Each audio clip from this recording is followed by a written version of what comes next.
हम इसमें पशुपालन विभाग, हमारी जो कामधेनु विश्वविद्यालय है और मछली पालन जो हमारा विभाग है, इन सब की बैठक है।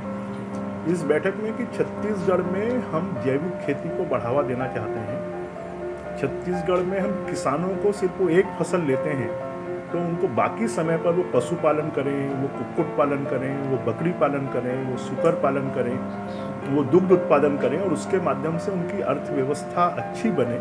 और इस दिशा में हम लगातार कि डेयरी के पालन के लिए अगर कोई 5 लाख रुपए तक का उनको ऋण जो है वो मिले, उसमें 25% सब्सिडी हम राज्य शासन की तरफ से देंगे और 25% सब्सिडी नाबार्ड से दिलवाएंगे। अगर हमारे सहकारी बैंकों से कोई पशुपालन के लिए लोन लेता है तो 2 लाख रुपए तक का लोन जो है उनको 1% ब्याज पे उनको उपलब्ध करवाया जाएगा। और हमारी जो पशुधन, एक हमने निर्णय लिया है कि एक पशुधन का महाविद्यालय जो है, वेटनरी महाविद्यालय, ये बिलासपुर में भी प्रारंभ किया जाएगा और साथ में 3 पॉलिटेक्निक भी पशुओं के विकास की दृष्टि से और प्रशिक्षण देने के लिए किया जाएगा।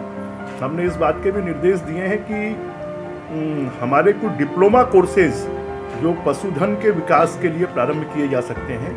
हमारे जो गांव के बच्चे 8वीं पास है, 10वीं पास हैं, उनको स्किल डेवलपमेंट के लिए भी, इसके लिए भी कोर्सेज प्रारंभ किए जाएं। साथ में हमारे जो मछली पालन के लिए पहली बार छत्तीसगढ़ में कैच बनाकर और मछली पालन की नदियों के बीच में, तालाबों के बीच में हमारे जितने स्टाफ डैम्स बने हैं वहाँ पर और कैच कल्चर के माध्यम से और मछली का पालन किया जाए और उसका व्यवसाय को बढ़ाया जाए। जो नदियों के किनारे में खेत हैं उनको मछली पालन के लिए और विकसित किया जाए। और आने वाले समय में हमारी जो कामधेनु विश्वविद्यालय है उसके इंफ्रास्ट्रक्चर को भी सुदृढ़ किया जाए।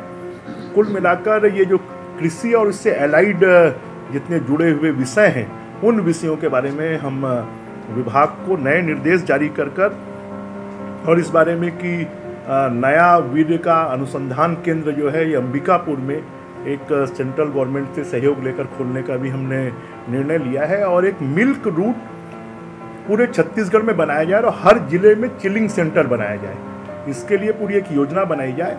और छत्तीसगढ़ के 80 विकास खंडों में गौशालाएं हैं, 90 विकास खंडों में गौशालाएं खोलने के लिए कलेक्टर से बात कर और अगले 3 महीनों के अंदर में 25 से 50 एकड़ जमीन उनसे ली जाए और पशुधन विकास एवं डेयरी विकास कार्यक्रम एक संयुक्त रूप से बनाया जाए। एक कैंपस बनाया जाए जहां पर पशुओं के विकास के लिए, उनकी तरक्की के लिए, मिल्क के उत्पादन के लिए एक सेंटर के रूप में हर ब्लॉक में कम से कम एक सेंटर डेवलप किया जाए। जितने भी गौशाला हैं उन गौशालाओं में गोबर गैस संयंत्र और गोबर खाद का जो उत्पादन केंद्र है उसको विकसित किया जाए।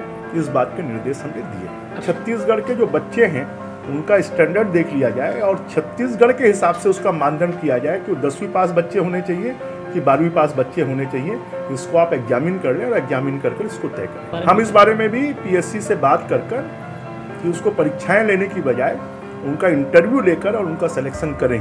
इस बात के बारे में हम पीएससी से चर्चा करेंगे। एक जो हमारे पशुओं के बारे में जो इनके पैरा कार्यपालिक पशु चिकित्सा क्षेत्र अधिकारी हैं उनको ये 2 साल का ट्रेनिंग दे रहे हैं और उसकी 2 साल की ट्रेनिंग की आवश्यकता नहीं है। हमने कहा कि उनको 2 साल की ट्रेनिंग की बजाय उनको फील्ड में काम लिया जाए और फील्ड में ही ट्रेनिंग दी जाए और उनको 3-3 महीने की ट्रेनिंग से ज़्यादा ट्रेनिंग की आवश्यकता नहीं है।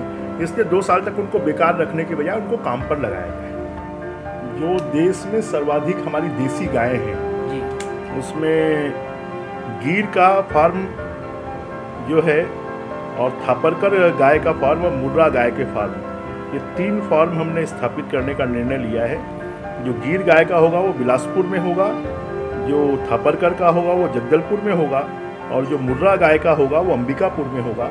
ऐसे 3 फार्म हाउस बनाने के हमने निर्णय लिए हैं जिससे कि हम पशुपालन के काम को और प्रोत्साहित कर सकें और इसके लिए बजट में लगभग 10 करोड़ रुपए की